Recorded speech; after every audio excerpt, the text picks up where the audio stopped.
Hello, everybody. Thank you for joining us today for this media call with Tony Khan to discuss the upcoming AEW All In Texas pay-per-view at Globe Life Field in Arlington, Texas. A few quick housekeeping items in the interest of time and giving opportunities to as many people as possible. We ask that you kindly refrain from asking two-parted questions and please try to keep your questions focused on AEW All In Texas. I'll turn it over to Tony for some opening thoughts and then we'll open the lines for questions. Tony? Thank you very much, Dan. Hey, everybody. I'm really excited about this. Thank you for joining us for the AEW All In media call.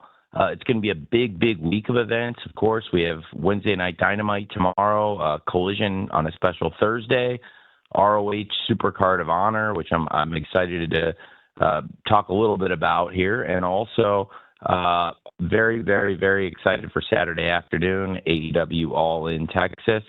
It's going to be a great, great event, and we're going to have a great call today. I'm going to try to answer as many of your questions as possible, and hopefully I'll see a lot of you this weekend at the event, and I'll try to answer as many questions as I can there, too. It's a really exciting time for AEW, and I really appreciate you all joining us for the call. And with that, Danny, let's take it away, man. Sounds great, Tony. First up, we're going to have Sean Ross Sapp with Fightful, and he'll be followed by John Alba with the takedown on SI. Sean?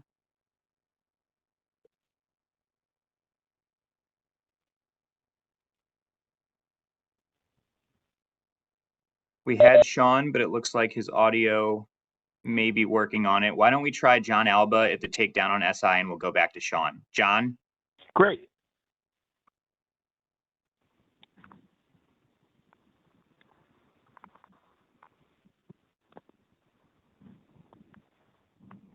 John?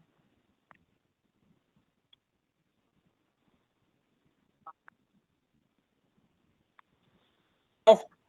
Hey, John, we can hear you. Go Okay, ahead. good. Sorry, the thing really gives a hard time unmuting. Really appreciate the time as always, Tony and everyone. Looking forward to being in Dallas for the show this weekend. Regarding someone in the main event, Jon Moxley, we did find out that he and the company are involved in ongoing litigation right now regarding a lawsuit filed from a production member, Chris Dispenza. I understand the company's not going to comment on any pending litigation, but you've always been pretty transparent, Tony, in the past about protocols that the company has in certain situations, just like in COVID. What kind of insight can you provide on any protocols the company has regarding talent interactions with production crew during events?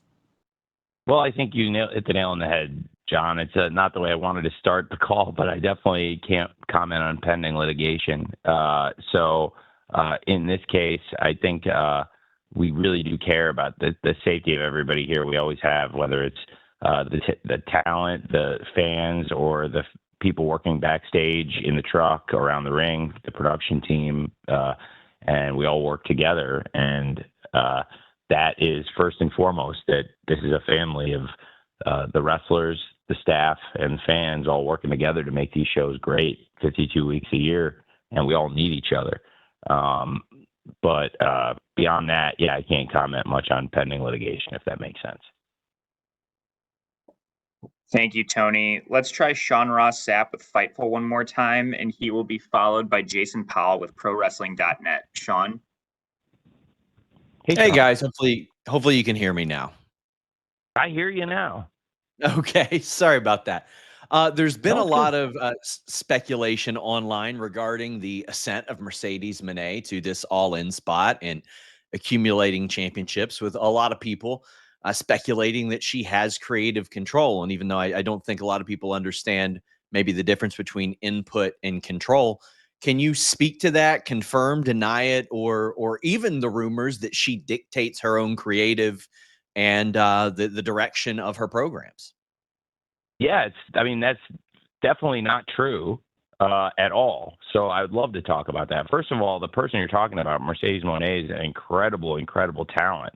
I have wanted Mercedes Monet in AEW. I want Mercedes Monet as a big star on the show, and really enjoy working with her backstage and as a great talent. And she's done great things for the company doing media, and is just a great person.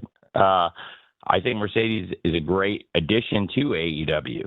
I also think that is ridiculous, the idea that people would think that because she's a strong wrestler on the show that she must be the one dictating that. That is the complete opposite of what happens here. And I think we've done a really great job this year in particular with a really focused build, and I think the best run of television we've ever had through the past 6 months in 2025. I just think it's been a great year for the company, and I am the only person with creative control over the show. At the end of the day, I'm responsible for what you see, and I'm really proud this year because I think this has been one of the best years 6 months into the year so far we've ever done of television. And philosophically, really, since the start of the year, in particular this year, let me go back. I've had the final say since day one of AEW. And Sean, are you muted? Are you still there?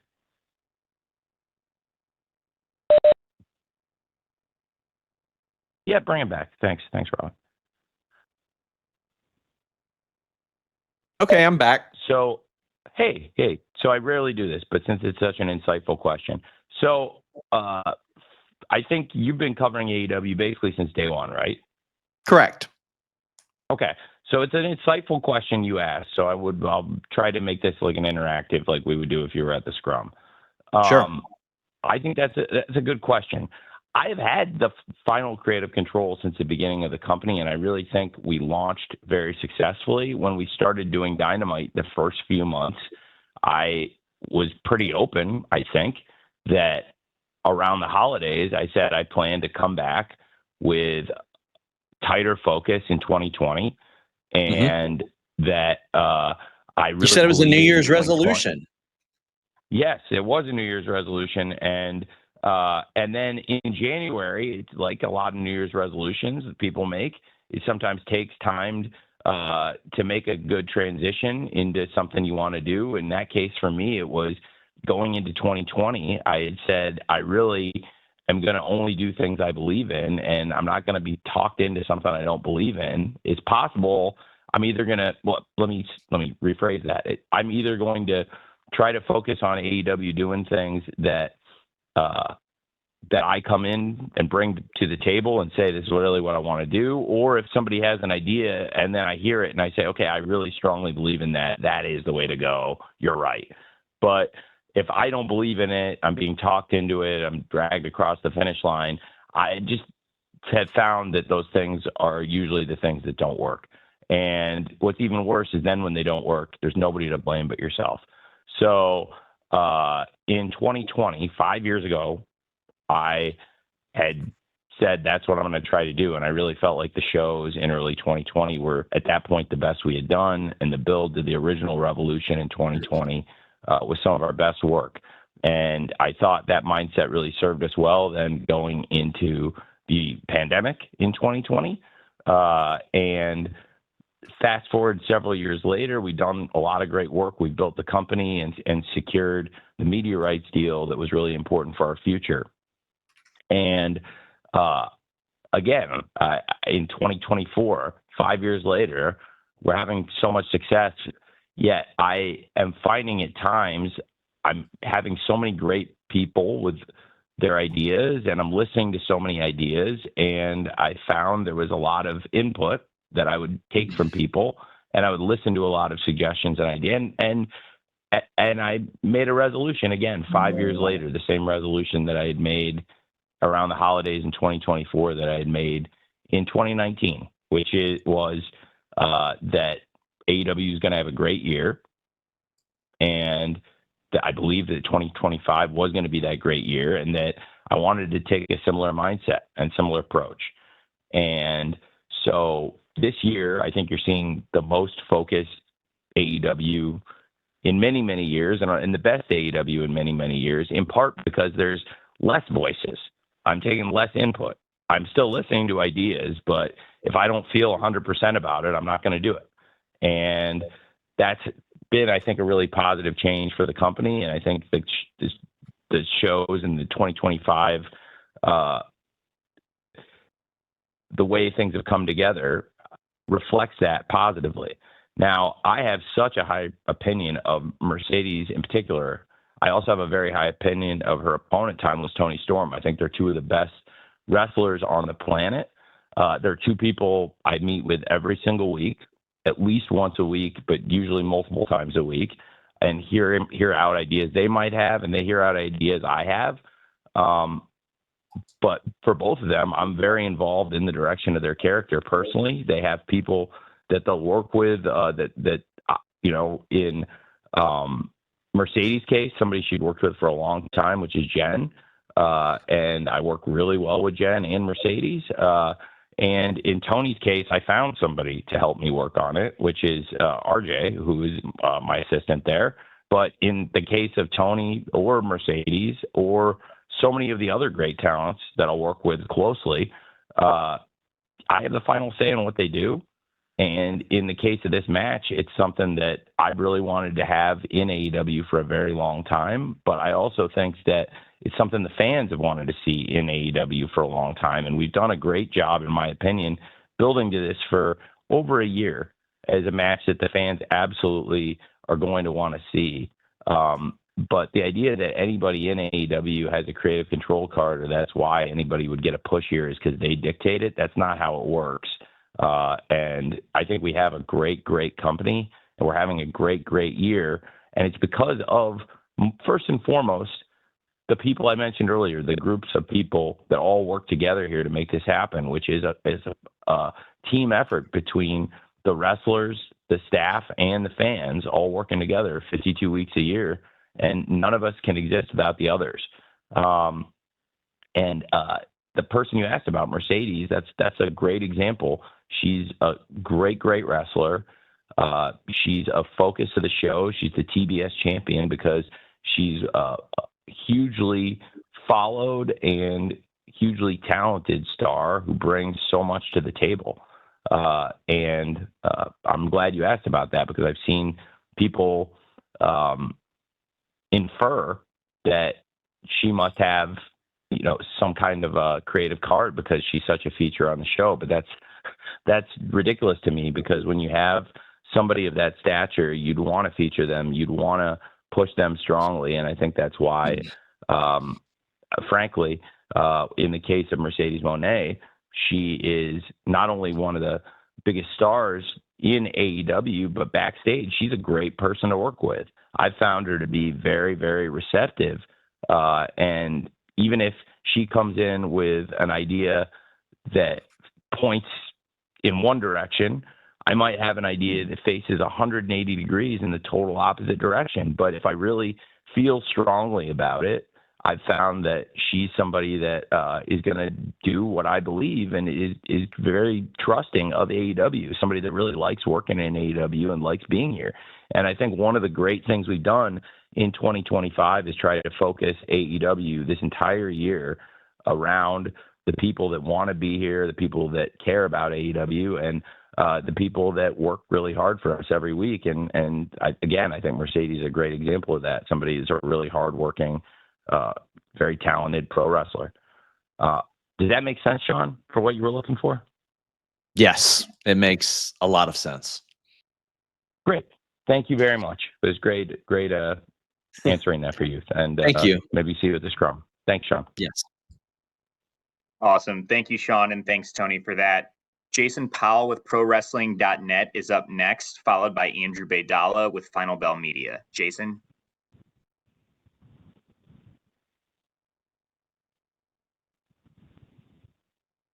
Looks like we may have lost Jason.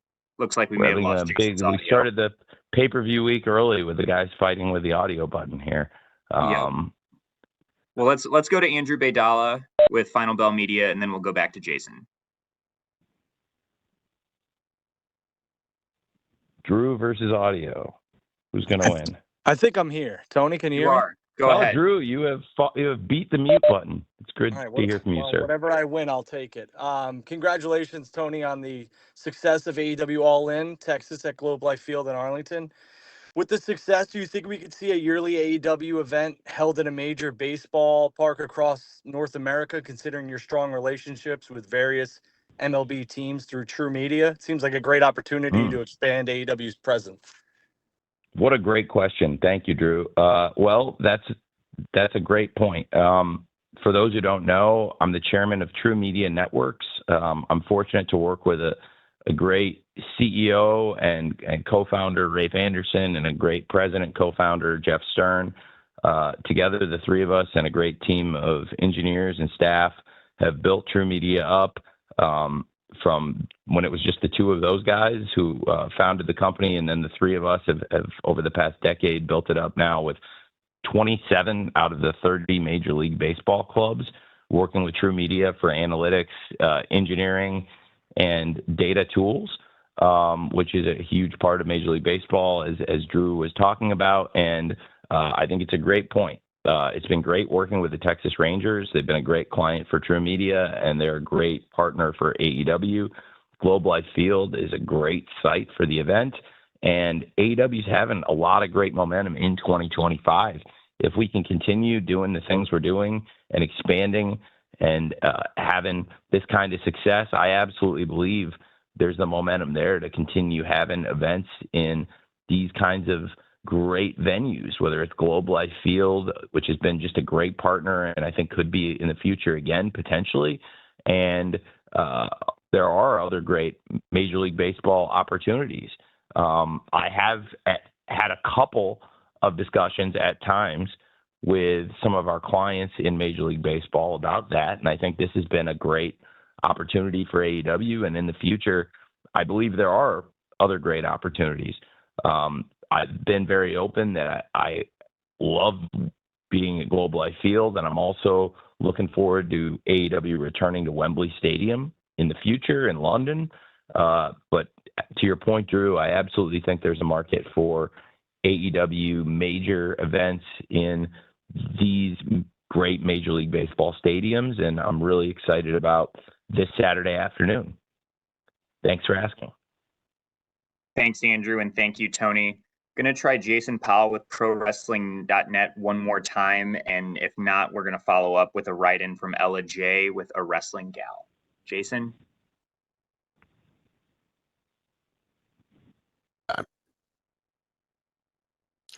Can you hear me this time, guys? Yes. Yeah, man. Excellent. All right, Tony, forgive me if I've missed you addressing this somewhere. Can you explain how the unification of the Continental and International Championships is going to work? And if those titles are being retired, how does that impact the Continental Classic going forward?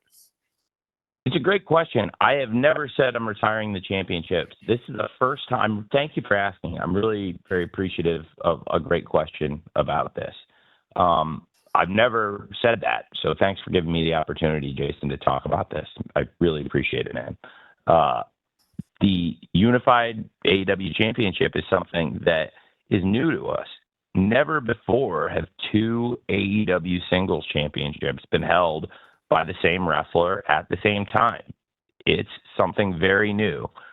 We're very proud of what we built with the International Championship. We're very proud of what we built with the Continental Championship, which is most closely identified with the incredible Continental Classic tournament, which has been one of the real strong points of AEW in the past few years. And now with AEW having such an awesome 2025, I feel so great about what we've done through the first 6 months of this year. And the Continental Classic is always something our fans now have looked forward to.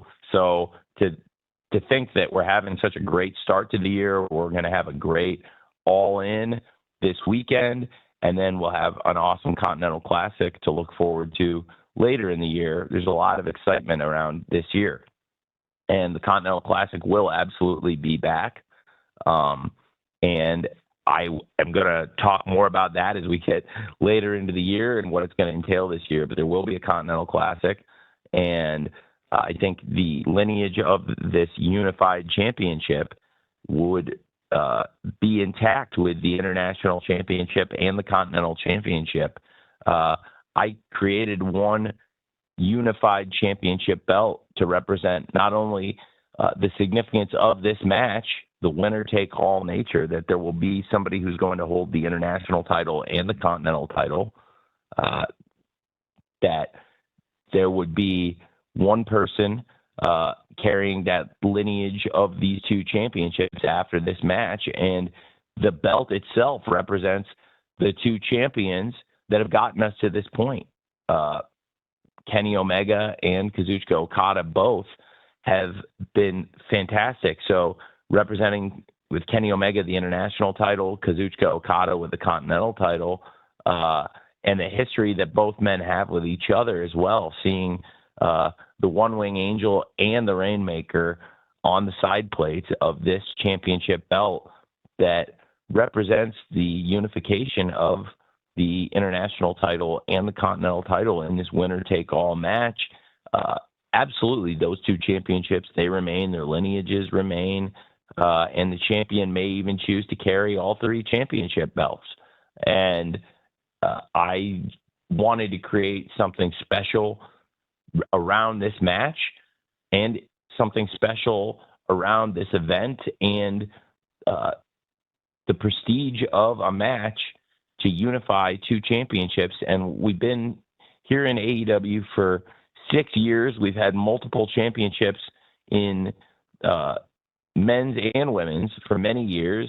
We've had multiple men's championships dating back for over 5 years now, and nobody has ever unified two singles championships in AEW before. So it's a very different situation. It's a winner-take-all match. So we've never had that before. And in this case, who knows if we'll see it again, but it's a very exciting thing. And I'm really looking forward to it for many reasons. The unification of the championship is a very, very exciting aspect of this match, but certainly the rivalry between Kazuchika Okada and Kenny Omega is something that predates AEW. It's something that, in my opinion, represents one of the best one-on-one rivalries ever in wrestling. I think it's one of the best one-on-one rivalries in all of sports. And there are so many reasons to be excited about the Continental Champion Kazuchika Okada versus the International Champion Kenny Omega and the unification of their belts. And thanks for giving me the opportunity to talk about it. Thanks, Jason, and thank you, Tony. I have a writing question from Ella J with A Wrestling Gal, and Ella's question will be followed by Dominic D'Angelo with Brass Ring Media. Tony, Ella writes, last year during the Casino Gauntlet match, we saw surprises including Zack Sabre Jr. and Nigel McGuinness. Can we expect surprises for both of the Casino Gauntlet matches this year as well? Well, it's a great question. I'm very excited for two Casino Gauntlet matches on AEW All In. I think it's possible. Anything could happen in these Casino Gauntlet matches. We've got a great roster of wrestlers in AEW right now also. And I think one of the great things about AEW in 2025 is how focused and well-organized the shows have been, and also how consistently great the effort from our awesome wrestlers has been. And the support from our fans has been really strong this year, too. So it's been a really great effort all around from the team coming together. And in this case, I think it's possible with two Casino Gauntlet matches. You could see that. But I also think that we've done a great job focusing around the people that have been here. So I would expect to see a lot of focus through the Casino Gauntlet matches on the people that you've been seeing across Collision and Dynamite each week, and for that to continue in the Casino Gauntlet matches and throughout the year. I think the TV shows have been on our best run. We've had a great run at pay-per-view. I think we had a great run on pay-per-view last year too, and some great TV, but this has been the most consistently strong that all the shows have been, I think, possibly ever. And I want to continue that, and all of the pay-per-views and all of the work product right now should represent that mentality. So it is possible you would see some of that, but I also think there's going to be a lot of focus on the people that have been built towards and built around on the TV shows. Thanks for asking. And I am really excited about the first ever event with 2 Casino Gauntlet matches with both a men's and a women's Casino Gauntlet match. It's a really, really fun concept, and I think to have 2 Casino Gauntlet matches, to have a men's Casino Gauntlet match and a women's Casino Gauntlet match for the first time ever, both on the same pay-per-view, that's going to be really, really great, and that's one of the very exciting features of AEW All in Texas this Saturday afternoon. Thanks for asking. Thank you, Tony. Dominic D'Angelo with Brass Ring Media is up next, and he'll be followed by Jim Varsalone with the Miami Herald. Dominic? Hey, Tony, can you hear me okay? I can hear you. Hey, all right, I made it. So I can't make it to All in Texas this weekend, but really excited for the event and the StarCast surrounding it and everything. It really brings back the old days of AEW and that kind of allure and everything. But did want to ask about somebody that brings a lot of allure to AEW as of recent, and that's Mark Briscoe. He's been really catching on with the crowd, just that organic kind of charisma and a lot of stuff in terms with him. Wanted to kind of get your perspective, and did you foresee Briscoe kind of getting to this level, and do you see him potentially being a world champion at some point in AEW? Well, that's a great question. Mark Briscoe has been a world champion in Ring of Honor, and he's just somebody that, and I completely agree with what you're saying, by the way. He's somebody that has a great connection with the fans. I think he's had a great connection for his entire career with the fans, everywhere he's wrestled. And he's really been a great wrestler for us, whether it's as a single star in AEW, as part of the conglomeration. Every time Mark Briscoe goes to the ring, wherever we are around the world, the fans connect with Mark Briscoe. He's a great person in and out of the ring, and I absolutely believe Mark Briscoe is capable of being a champion in any company, in any division. We saw that Jay and Mark Briscoe are quite possibly the greatest tag team of all time. It's emotional anytime we come around Dallas because this is where my time working with them, and for a lot of us around AEW and the ROH that I have owned and operated now for the past few years, that's where we started working with the Briscoes, and that's also the last place we saw and worked with Jay Briscoe, and I'll explain. Garland, Texas, the Curtis Colwell Center, where we've got AEW television this week, of course, Dynamite on Wednesday night, tomorrow night, and then Collision this week will be on Thursday because we've got the big all-in pay-per-view Saturday afternoon in Arlington. And Curtis Colwell Center, that's the first place I ever met the Briscoes and first place I ever worked with Mark or Jay Briscoe. And what a way to connect with two guys that you'd seen on TV that you really respected, but you didn't get to know personally or work with personally until then and there. And what a trilogy, FTR versus Mark and Jay Briscoe. And it started there in Garland, Texas with the first FTR versus Briscoes match. So anytime I go into the Curtis Colwell Center, the first thing I think of is the Briscoes. And then later this week we'll be in Arlington, and it'll be in a much bigger venue now at Globe Life Field this Saturday afternoon. But another Saturday afternoon, it was also on a Saturday afternoon in late 2022, where we had Final Battle at UT Arlington, just minutes away from Globe Life Field. And that was the last time I was ever blessed to work with both Brisco Brothers, with Mark and Jay. And they had the culmination of the trilogy was also here around the Dallas Metroplex. It was actually in Arlington, and that was the dog collar match, which was also on a Saturday afternoon. And then after the show, a bunch of people got together, and that was the last time I ever saw Jay Briscoe was that day. And he was a great, great person in AEW, and he was a great person in ROH, but they didn't get to be a part of the show on AEW. We had them backstage. I wanted them to be involved with us. We never got to have the Briscoes on TV in AEW, even though they were around, basically a part of the family of our crew.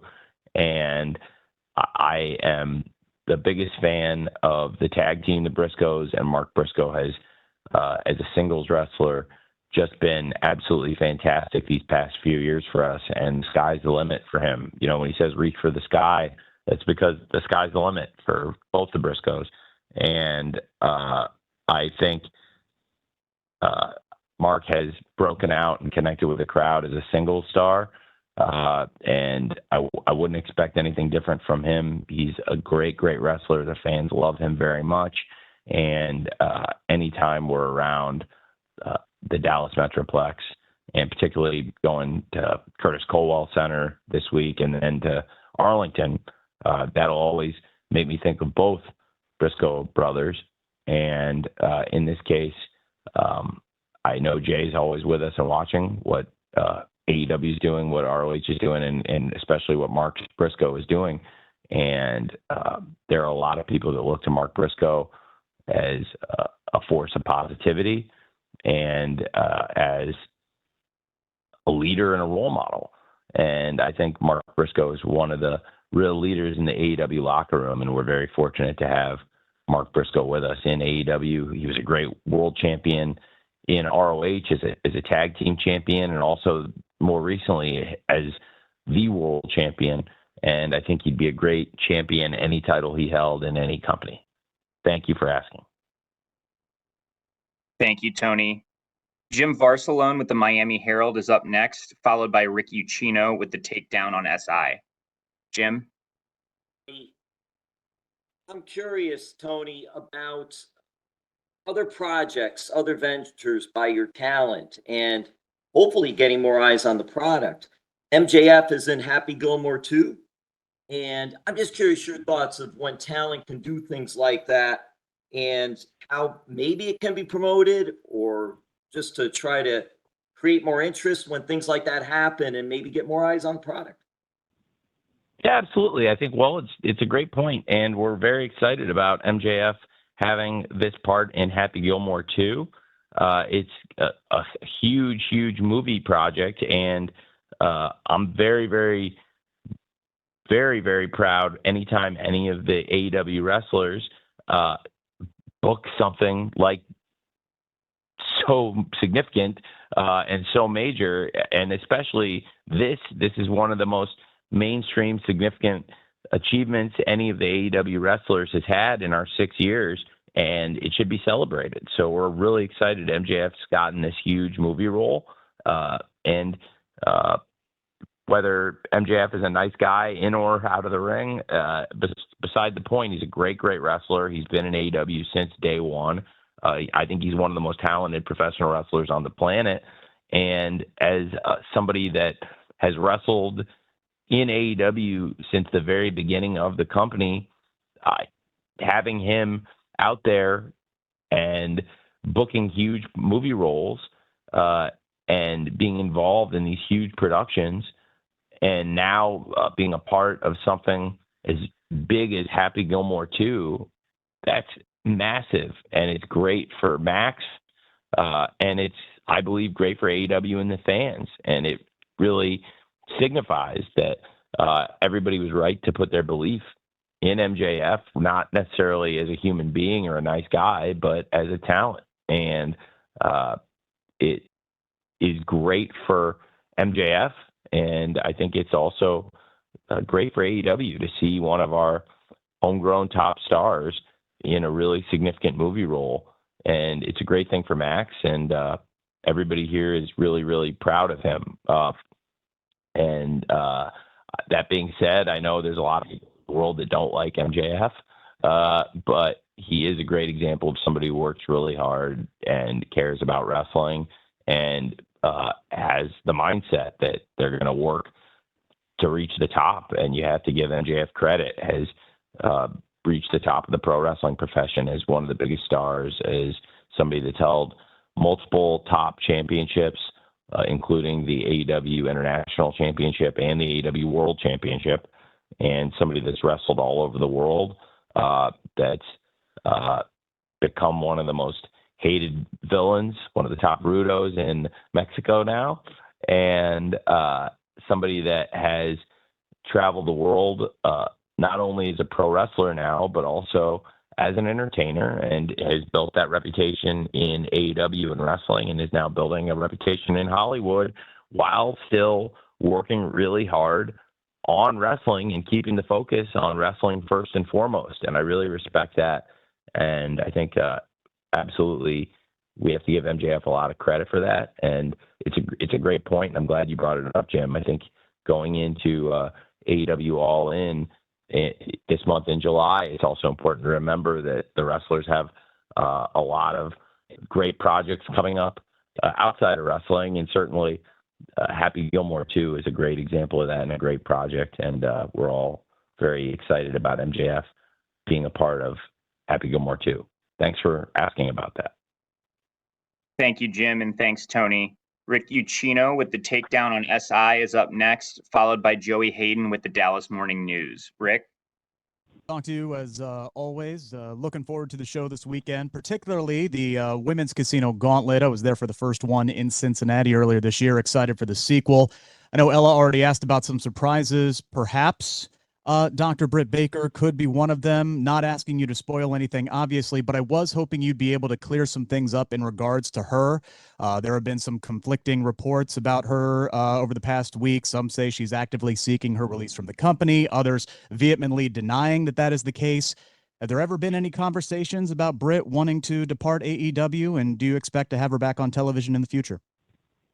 I've never had a conversation about Britt departing AEW. I like Britt a lot, and I think one thing we've done really well with AEW is build a tight, focused show around a really strong roster, and it's been very consistent.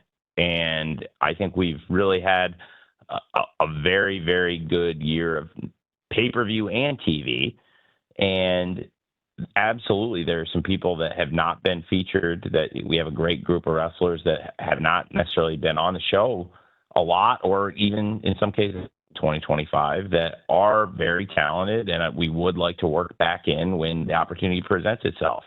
On a baseball team, you use 9 players at a time. In the NFL, you can put 11 in at a time and rotate across the snaps, but on each play, you're only using 11 players. NBA or college basketball, it's 5-on-5.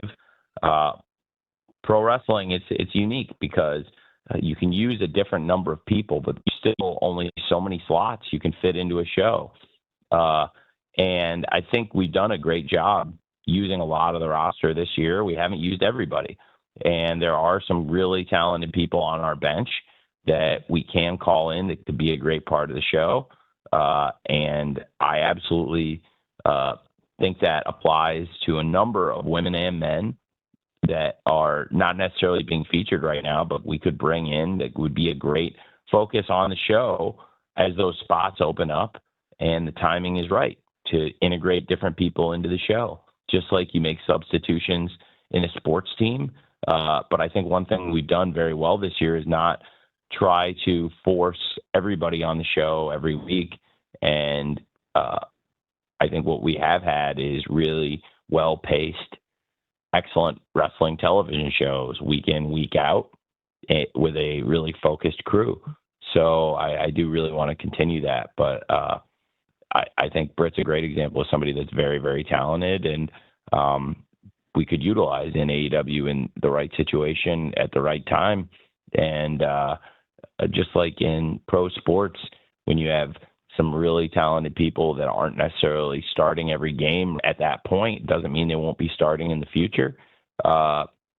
If that makes sense, I think it makes sense for me to look at the AEW roster like a sports team and trying to manage the minutes, but also the rotation. And we've done a really good job with the people we're focusing on right now, but that doesn't mean we can't focus on other people or rotate different people into the show going forward. Thanks for asking. Thank you, Tony, and thanks, Rick. Joey Hayden with the Dallas Morning News is up next, followed by Amy Nemedy with WrestleJoy. Joey? Joey, go ahead. Can you guys hear me? Yes. Okay, Yes. great.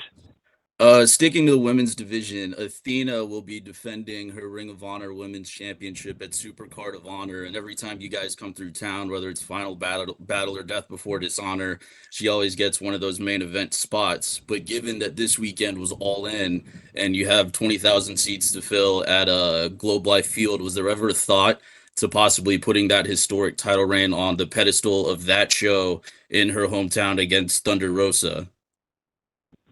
Well, Athena and Thunder Rosa, I expect both of them will be involved in both events. I think it's great to have the Ring of Honor champion defending the world title on a major Ring of Honor event. But in the cases of both the Ring of Honor World Championship matches, I think they're both great matches. I have a lot of respect for all four wrestlers in both the world title matches. In the case of Athena versus challenger Thunder Rosa, the fallen goddess Athena has been the world champion for years of Ring of Honor and won the championship in Arlington and has defended it around Dallas and all over the world. And now for the champion Athena to come back here and be defending against somebody that she just competed against in Global Wars Mexico in a tag team fight and has been part of this brewing rivalry between Thunder Rosa and Athena on ROH TV. It's spilled over into AEW TV in recent weeks as well. And I expect to see them both featured on both shows, of course, in this key World Championship match at Supercard of Honor, Athena versus Thunder Rosa for the ROH World Championship at Supercard of Honor, and also to have both of them involved in the Casino Gauntlet match, potentially if their numbers are called at AEW All In. We saw both of them competing on Dynamite for the number one spot last week in the Casino Gauntlet match. And going forward, I think there's a great opportunity now for both of them potentially in the Casino Gauntlet match. If their number gets called, I would love to see both of them on AEW All In, and I would expect there's a good chance to see both Thunder Rosa and Athena twice this weekend, as they'll be wrestling for the world title at ROH Supercard, and they will also be wrestling, of course, potentially, if their numbers get called, in the Casino Gauntlet match at AEW All In. So I think it's a great way to have a World Championship match and for the Ring of Honor pay-per-view to feature the champion of Ring of Honor, which, you know, to your question, I think it makes a lot of sense for the champion to be defending the title on the ROH pay-per-view, but also we want to have the best wrestlers in the world competing on AEW All In, and certainly Athena and Thunder Rosa are two of the top stars, and I would expect to see them both at All In as well. If their numbers get called, there's a good chance you'd see both of them in the Gauntlet match, which, again, they were both competing for the number one spot in that Gauntlet match. Chris Statlander secured that number one spot. There's going to be a great four-way match tomorrow on Wednesday Night Dynamite for the number two spot in the Gauntlet. So we know who's going to be number one. We have an idea who the four women competing for the number two spot are. But then if the match continues past number one versus number two, I think Athena and Thunder Rosa both do have a great chance to compete on this pay-per-view on AEW All In, as well as being in a key position about ROH Supercard of Honor. And I would like to address Supercard. I have a couple notes on that, Danny. I cover at the end of the media call. Yes, definitely. Thank you, Tony. Up next, we have Amy Nemedy with WrestleJoy, followed by Mike Johnson with PW Insider. Amy, go ahead. Hi, Tony. Can you hear me? I can hear you. Hey, Amy. Hi. So you've talked a lot about AEW having its biggest year with great storytelling, a lot of tight focus. And part of that ties into what I want to ask you about, which is Hangman Page and Jon Moxley in part of the triple main event for All In. Now, Hangman and Mox's rivalry have been incredibly physical and emotionally complex. They've been circling around each other from the very beginning, as far back as 2019, in tags, singles matches, and even death matches, Texas death matches. We've seen both of these men carry AEW in different ways over the years as champions and in their characters. Can you talk about the stakes of this match for both the championship and the spirit of AEW, and what made right now the perfect time for them to make their last stand at All In Texas? Well, I'm so excited about all of those matches, all three of those great main event matches. And in particular, with Jon Moxley and Hangman Page, you have two wrestlers that have been a part of AEW since the very first show we've ever done. Two wrestlers that have been a focus of the promotion from the very first episode of Wednesday Night Dynamite. Two wrestlers that have had wars with each other and with most of the top stars in the company, and two people that are largely responsible for the success of AEW from the very beginning and throughout the company's ascension over the years are Hangman Page and Jon Moxley.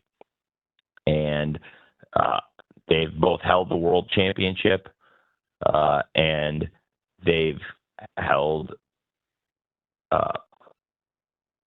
both held championships in AEW and the World Championship, but both of them are also a big part of what got us to this point. And I think Jon Moxley and Hangman Page in a Texas death match embodies a kind of match that you'd want as a top main event match at AEW All In, to have two of your top stars in a rivalry that has been building and building going back many years. And in this case, with Jon Moxley having taken a very dark turn in the second half of 2024, Hangman Page himself has been down a very dark road. And it is something that I'm really looking forward to watching, and something I'm really looking forward to everybody seeing this Saturday. Mox versus Hangman. They've both been great champions for us. They've both been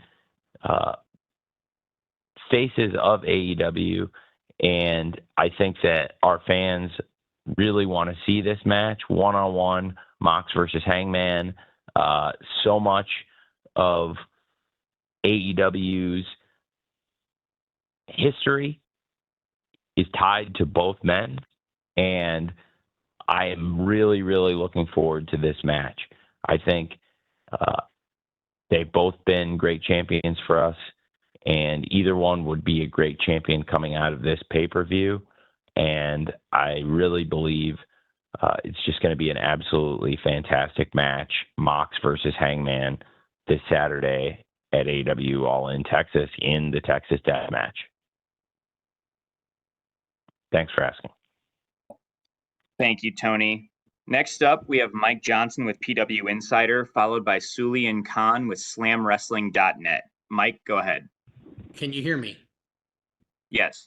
Yeah. All right. I beat the audio into submission. I'm proud to say that. Let's talk. I want to talk to you a little bit about the live gate for the show at in Arlington. You had told TMZ you expected it to be over a $3 million gate. Have we hit that mark yet? And where do you think at this point in time it's going to finally land? And what do you think you can do to kind of push people at the last second to come out in the Dallas Arlington market so you can hopefully get over the $3 million mark? Well, it's close to $3 million gate now, which is amazing. It's by far the biggest AEW gate we've ever had in North America, and it is continuing to grow. I don't want to put a cap on it because I think we're going to have a great walk up and it's going to continue. So I want everyone to know there's still great seats available and we're selling very well. This event is already a complete success. It's the most tickets we've ever sold in North America, and we're really proud of the show, and the excitement around AEW All In is really high. and it's going to be a great, great week of events. I think that it could continue. It's going to be a new record for us wherever it settles out, but I'm very confident it's going to go over 3 million. It's just approaching that now. It's well over $2.5 million gate, approaching $3 million gate, and continuing to grow. We're really proud of that, and it's history being made for us. It's also something very significant that it's the most fans we've ever had in North America at any show. So it's going to be a very successful event in many ways for us, but I also think it's just going to be a great show. Be a lot of fun to watch. There's a lot of rivalries that have been building, and they're rivalries between great, great wrestlers that should really culminate in awesome matches this Saturday afternoon at AEW All in Texas. So I'm very much looking forward to that, and I think that the success of the show is a certainty now in terms of the business. We have to go out there and put on a great event, but all the pieces are in place to go out and have a great event. And the sales, I think we could have a great walk-up week and blow away the numbers we have right now. So who knows? But I definitely am very confident it's going to end up over 3 million. It's getting close to that now, and it's a great success story for AEW. Thanks for asking. Thank you, Tony. Sulian Khan with SlamWrestling.net is up next, followed by Bill Pritchard with WrestleZone. Tony, thanks for taking the time out. Thank you. Just wanted to ask you specifically about the tag match between the Jacksons and Ospreay and Swerve Strickland. What have you seen from Swerve Strickland in the past year or so that he's shown a lot of confidence? He's brought a lot of, for lack of a better word, aura whenever he shows up in the ring. How would you describe his resurgence or emergence in the last little while? Thank you. Well, that's great. So, sorry, to the end of your question, it cut out for me for a second. Can you please ask that one more time? Yeah, just to sum up, sorry. The last year or so for Swerve Strickland, if you could just sum up how you've seen him grow as a wrestler, both inside and outside the ring. Great. Well, I'm very excited for that match. I think that's going to be something incredible to have the Young Bucks, one of the greatest tag teams in the world, versus two of the greatest individual wrestlers in the world, Swerve Strickland and Will Ospreay. I have a very high opinion of all four of the men individually. The Young Bucks, I've certainly had disagreements with them on TV in the past, but I have to say that I have a ton of respect for Matt and Nick Jackson as wrestlers and as people, and I think they're one of the greatest tag teams of all time, and they've been involved in some of the greatest matches ever in AEW, and I have very high expectations for this match, Swerve Strickland and Will Ospreay versus the Young Bucks. I think that it's been great having the Young Bucks back on AEW TV since AEW Dynasty, but you have to look at the way they returned to AEW, costing Swerve Strickland the World Championship, and the kind of things they've done since they've been back. And with Swerve Strickland and Will Ospreay, I think the two of them, if they work together as individuals, if they can form a great team, they can have a great, great match with the Young Bucks, who are one of the greatest teams in the world. And when you look at the athletes in this match, the potential is there, I think, for this to be one of the best matches of the night, or even maybe one of the best matches of the year. But certainly all the talent is there, and all the pieces are there to have something really special with this match. I have a really high opinion of everybody in the match, and I'm glad you asked about Swerve Strickland. He's somebody that has been with AEW for several years and has continued getting better and better. He's a great, great wrestler.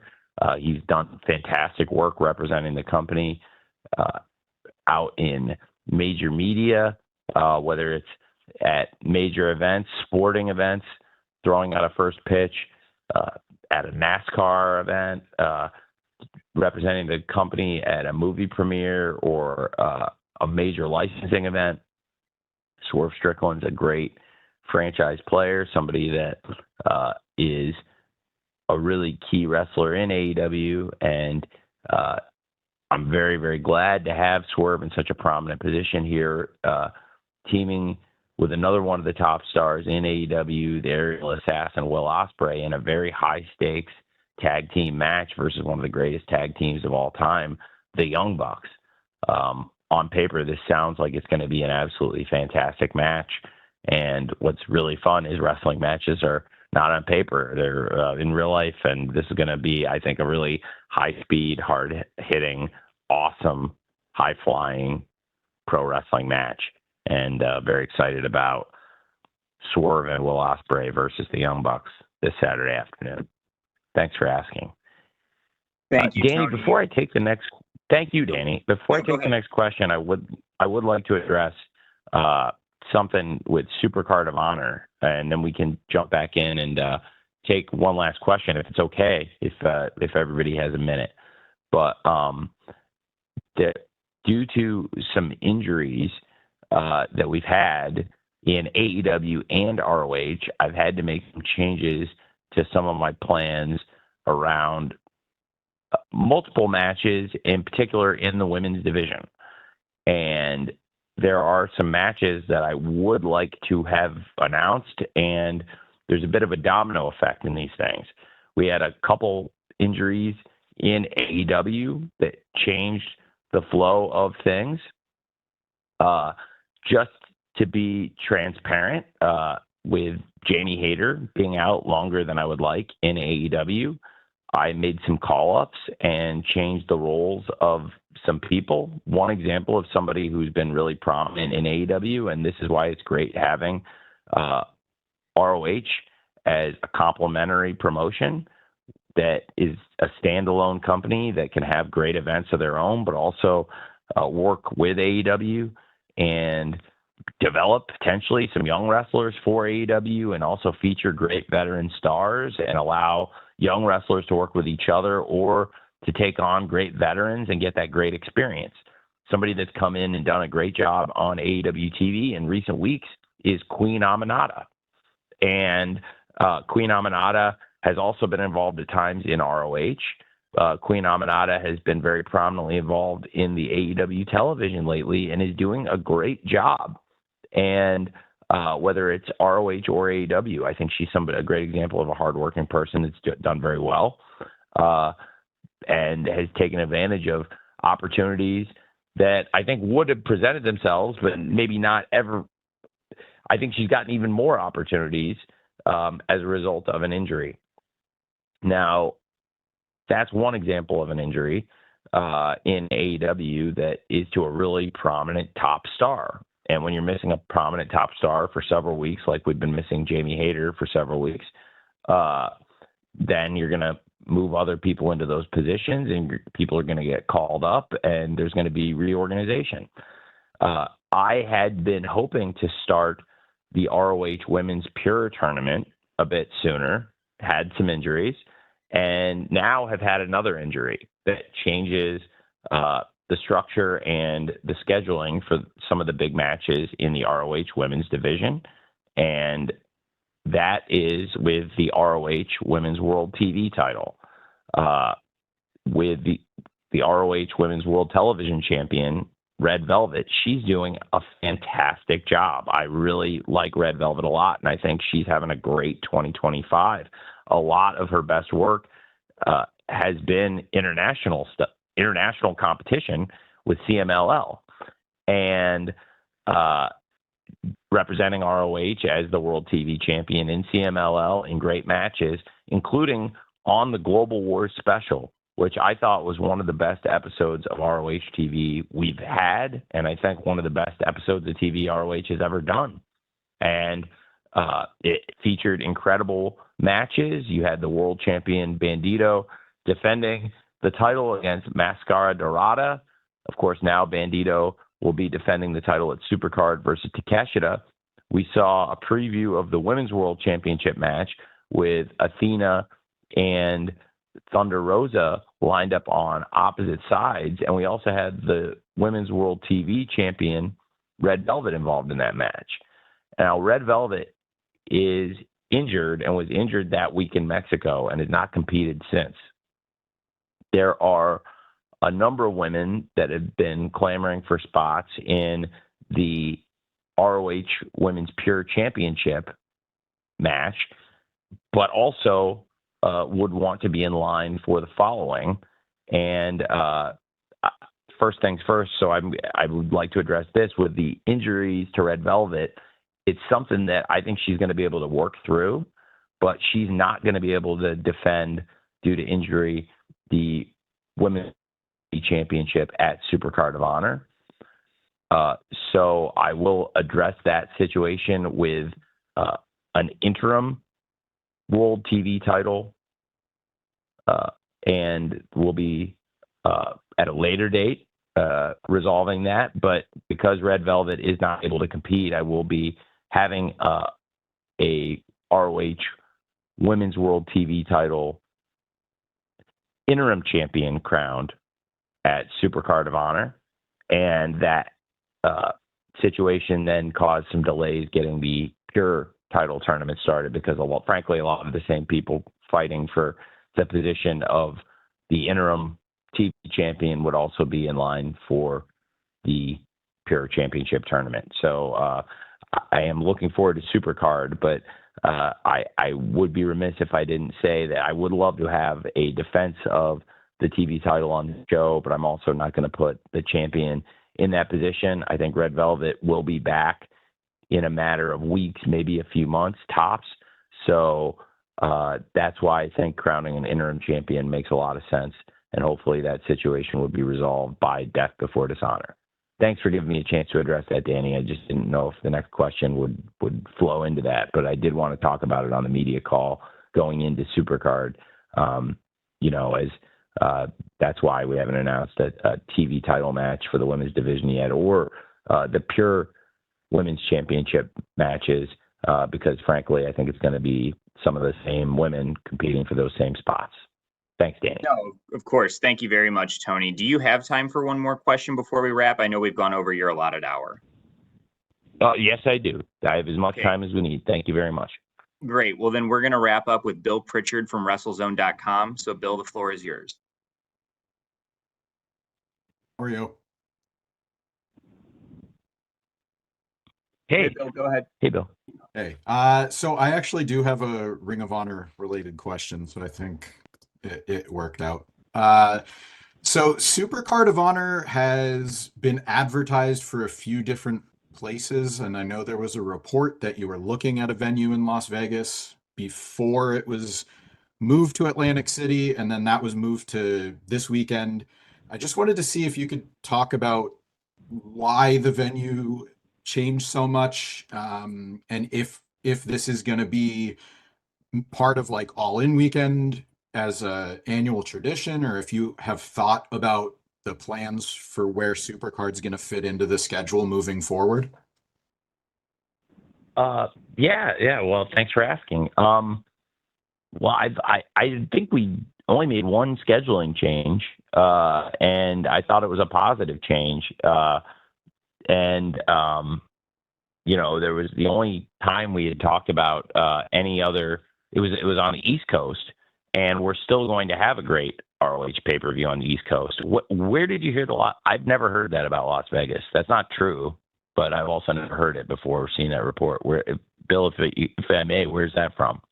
So it was never reported that it was happening in Las Vegas. It was just that there was a discussion.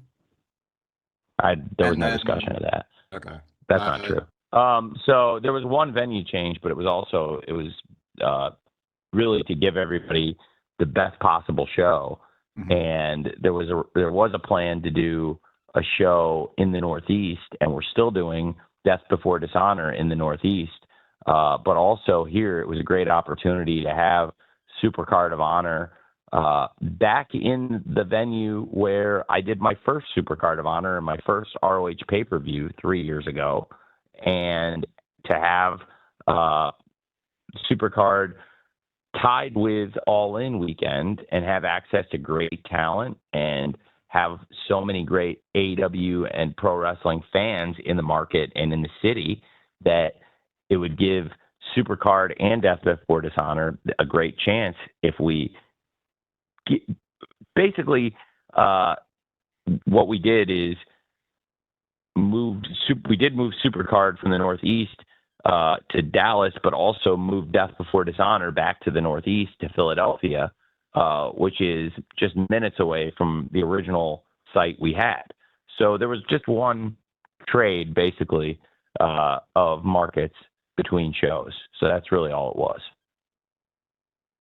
And Danny, I could take one more for All In if there is anybody still out there, and that's a good question, Bill. But I'd never heard that about Vegas. It was really a direct one-to-one flip, moving that show that was originally going to be around Atlantic City, and we had a great collision event in Atlantic City still, and then we're going to come back and have a lot of great events around Philadelphia.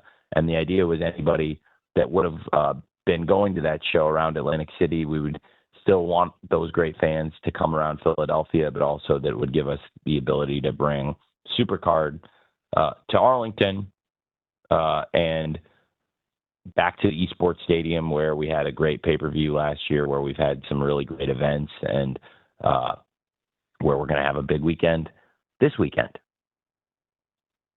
Thanks, Tony. We'll wrap up with Bill Bodkin from the Pop Break. Bill?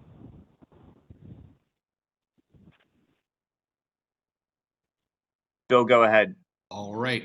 Tony, just want to ask you about Hangman Adam Page. I know that was asked a little bit about the Moxley Hangman Page match, but I've noticed, as someone who's watched AEW since the BTE New Year's Eve reveal, when AEW, when things are going great, it feels like the crowd and Hangman are like in lockstep. And recently we've seen on Dynamite just how apoplectic the crowd is when Hangman comes out and he talks.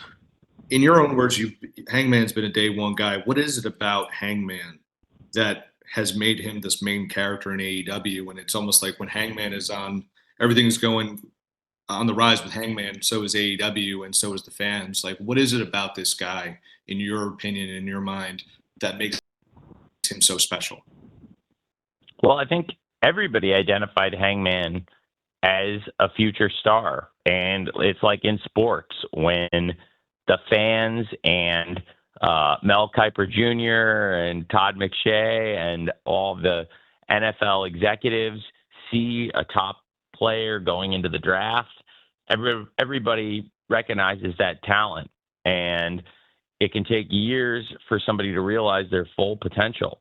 But I feel like we've all watched Hangman Page grow from being that number one draft pick and mature and develop into being the main event pro wrestler that you want that number one draft pick to be.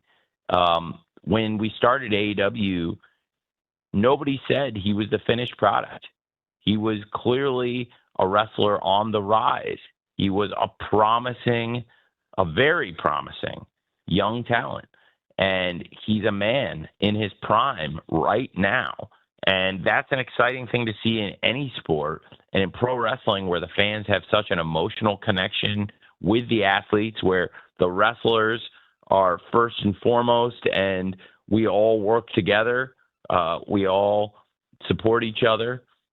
It's really exciting as a wrestling fan to see somebody that you believed in, and somebody that you could even see the company believed in, really reach that potential. And that's what's happening with Hangman Page these past few years. You're seeing somebody go from being that number one draft pick to being a ready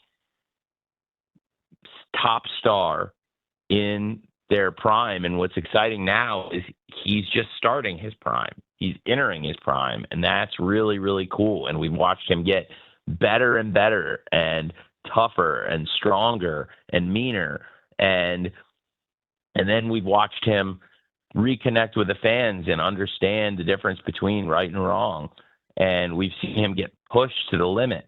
We've seen him tested mentally, physically, over and over again, and he keeps coming back. And I think we all know there's a good man in there.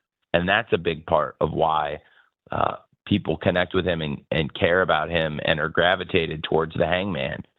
And there are many other reasons too. I mean, I think we could write a long dissertation on it, but I do think whenever a top star develops in front of the fans' eyes, and especially when it's somebody that everybody, the company and the other wrestlers and the fans have all identified and said that this is going to be a top star for the company, when it really works out, it's a great, great thing. And it's a lot of fun for everyone involved.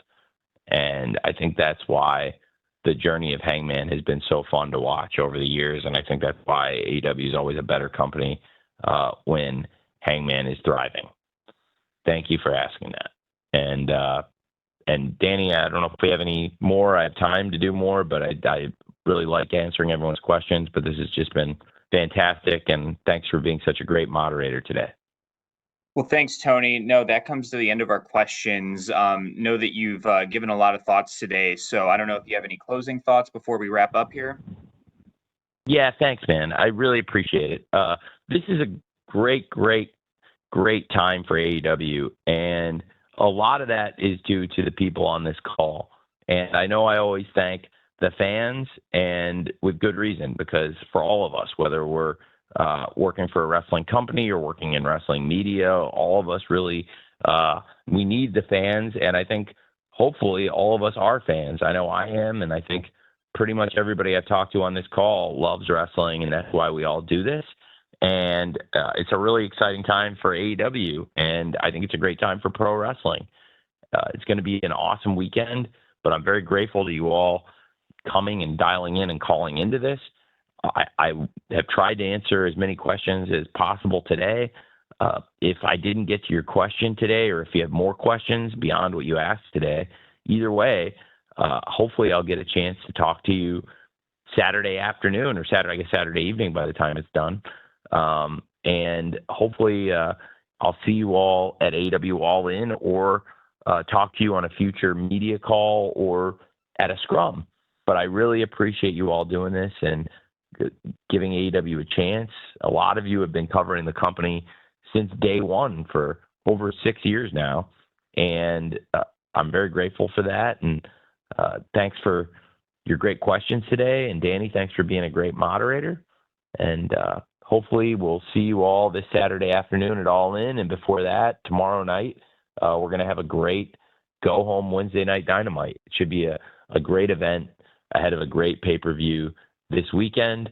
Don't forget, Collision is on Thursday this week. And we'll do our best to remind you of that tomorrow on Dynamite. But thanks again for doing this, and hopefully see a lot of you Saturday at the Scrum. Thanks, Danny. Thank you, Tony, and thanks, everybody. We're now at the end of our time.